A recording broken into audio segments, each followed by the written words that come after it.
Bonjour, bonjour, bienvenue sur la chaîne de Nosferatu Guidance. Voici le taroscope pour le signe des Gémeaux, février 2021, donc Gémeaux, signe solaire, lunaire et ascendant. Donc je tenais à m'excuser, je n'ai pas sorti de taroscope pour le mois de janvier 2021, je n'ai pas eu le temps, j'ai eu beaucoup de travail, beaucoup de guidance personnalisée, et puis j'ai passé un petit peu de temps en famille aussi, peut-être avant un possible reconfinement, on ne sait pas encore. Donc, j'ai pas eu le temps de les sortir. Donc, je m'y remets pour le mois de février 2021. N'hésitez pas, il existe une page Facebook Nosferatu Guidance. Je fais des lives tous les jours avec des messages quotidiens pour chaque signe astrologique et je poste énormément de choses sur le développement personnel sur cette page. On est de plus en plus nombreux et je vous en remercie. Pour les nouveaux, eh bien, bienvenue. Bienvenue. Si, alors comme je dis toujours, je n'ai pas la vérité absolue, je peux me tromper. Si le message ou si les situations que je mets en scène, enfin que je dis, ne résonnent pas avec vous, n'essayez pas de rentrer dedans, hein, c'est que je n'ai pas de message à vous faire parvenir. Il y a d'autres personnes qui en auront probablement, ou alors allez checker votre ascendant ou votre signe lunaire pour un complément d'information éventuellement. Si vous souhaitez une guidance personnalisée, tout est inscrit en barre d'infos. Y compris pour ma page Facebook, tout est inscrit dessus. Alors on commence avec l'oracle Amour à mort d'Assia, l'oracle des miroirs, et enfin sur le domaine sentimental, on a l'oracle Sacré-Cœur. Donc l'oracle amour, donc on a votre situation sur le mois de février, le problème, la solution, votre passé proche, le présent, l'avenir proche, le conseil, le résultat, ce qui bloque dans votre vie sentimentale, le conseil, le résultat. Alors, on y va. Alors, la situation actuelle, vous êtes en pleine transformation, les Gémeaux, sur le mois de février. On est en pleine évolution, en plein renouveau, en plein changement. C'est une renaissance, c'est un nouveau départ. Tel un papillon, vous êtes en train d'éclore de votre cocon. C'est épuisant, c'est fatigant, mais c'est tellement beau et c'est tellement pour du mieux. Le problème, quand on est en pleine transformation, c'est un peu comme l'énergie du phénix en fait. C'est-à-dire qu'il faut mourir pour renaître. Donc il y a des choses qui se terminent sur le mois de février 2021 actuellement. Il y a des choses qui se terminent peut-être matériellement chez vous, sentimentalement, relationnellement, professionnellement. Il y a des choses qui se terminent. Même au niveau de votre mental, il y a peut-être des choses, vous prenez peut-être conscience de certaines choses et vous vous délestez d'autres choses pour mieux vous transformer en un beau papillon. Le problème qui se pose, c'est que vous avez tendance à dire oui, à trop dire oui, à trop être dans la confirmation, dans l'acceptation des choses. Vous acceptez trop de choses en fait. Et il faut en prendre conscience. Il faut prendre conscience que vous avez tendance à dire trop souvent oui aux gens, aux situations, aux demandes des autres. Respectez-vous. Respectez-vous en fait, les Gémeaux. On vous demande de faire confiance dans votre intuition. Si on vous dit que ça pue, ça pue. Si on vous dit de pas y aller, n'y allez pas. Si votre intuition vous dit non, n'accepte pas. Avant d'accepter quelque chose, avant de dire oui à quelque chose ou à quelqu'un, posez-vous la question d'abord, avant de répondre, si ça vous convient.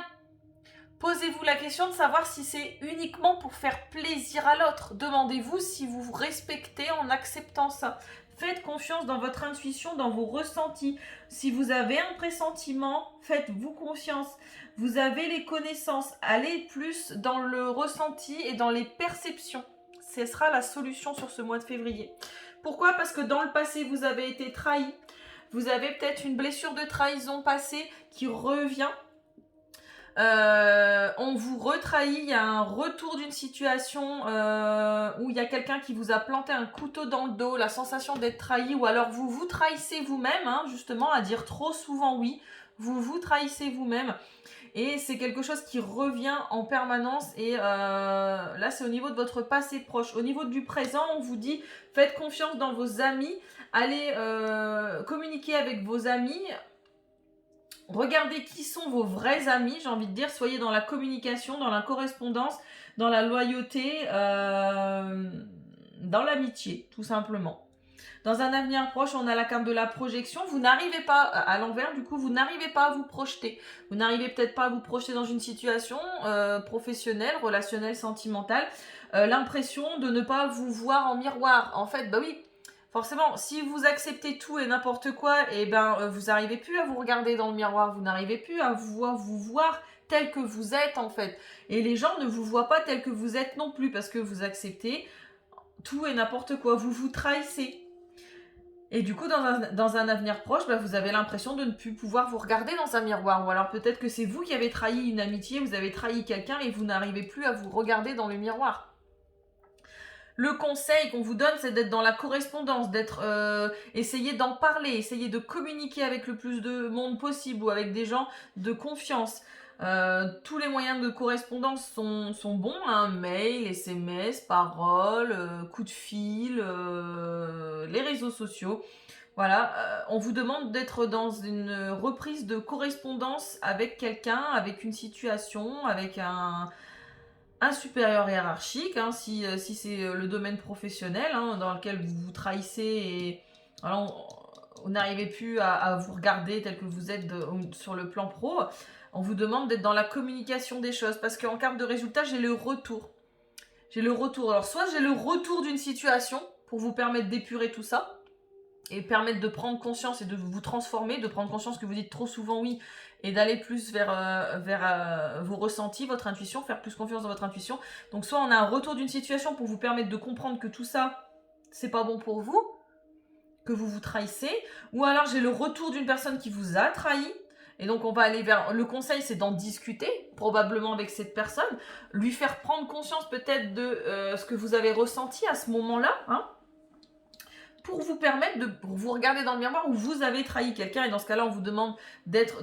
si cette personne revient à votre contact, d'être dans la correspondance avec lui, d'être ou avec elle, et de communiquer, tout simplement, peut-être pour à l'avenir pouvoir vous regarder à nouveau dans un miroir. C'est peut-être un ami, hein, un collègue, un proche, voilà.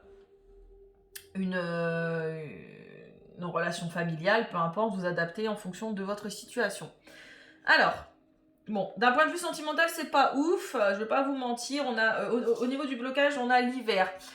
La carte de l'hiver qui nous parle de choses bloquées, de choses glacées, c'est plutôt glacial sur le plan sentimental pour pas mal de Gémeaux, ou en tout cas pour certains d'entre vous, ça va pas parler à tout le monde, heureusement, évidemment. On est voilà, sur de la froideur, une communication qui peut être glacée, glaçante, glaciale. C'est pas du tout chaud sous la couette, on a du mal à se réchauffer.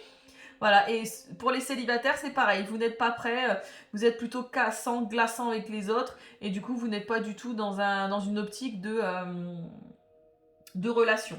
Le conseil qu'on vous donne, bah, c'est tout simplement de faire le deuil. Peut-être de faire le deuil de cette personne qui vous a trahi, ou de faire le deuil de cette personne que vous avez trahi. Faites votre deuil, ça passe par des étapes. Vous ne pouvez pas aller au-delà d'une nouvelle relation tout de suite après une autre, surtout s'il y a eu ce genre de différent en fait. Vous êtes en pleine transformation, il faut faire le deuil de certaines choses, il faut accepter que certaines choses soient terminées, il faut accepter que certaines choses soient mortes, tout simplement, et faire votre deuil. Alors faire son deuil, c'est aussi accepter les émotions qui en découlent, ce n'est pas les mettre sous le tapis. Il faut accepter de ressentir ce genre d'émotions négatives, de les accueillir, de leur donner tout l'amour possible. Le résultat, en fait, ça va être des disputes et des désaccords. Alors, effectivement, je vous annonce pas un résultat de ouf, mais il faut en passer par là. Il faut en passer par là parce qu'il va y avoir du verre cassé.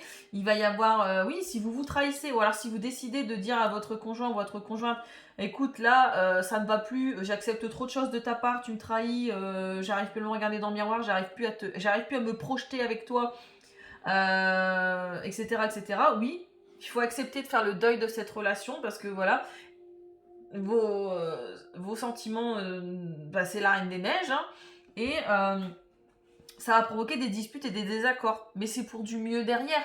C'est pour du mieux derrière parce que ça ne peut qu'aller mieux, en fait, j'ai envie de vous dire, si vous vous délestez des choses qui ne résonnent plus avec vous. Voilà, tout simplement. Voilà, si vous voulez un complément d'information, n'hésitez pas. Je vous souhaite un agréable mois de février. Bon courage pour certains. Je vous fais des bisous. Je vous dis merci, à bientôt pour de prochaines vidéos. Et bisous. Bye bye. Merci.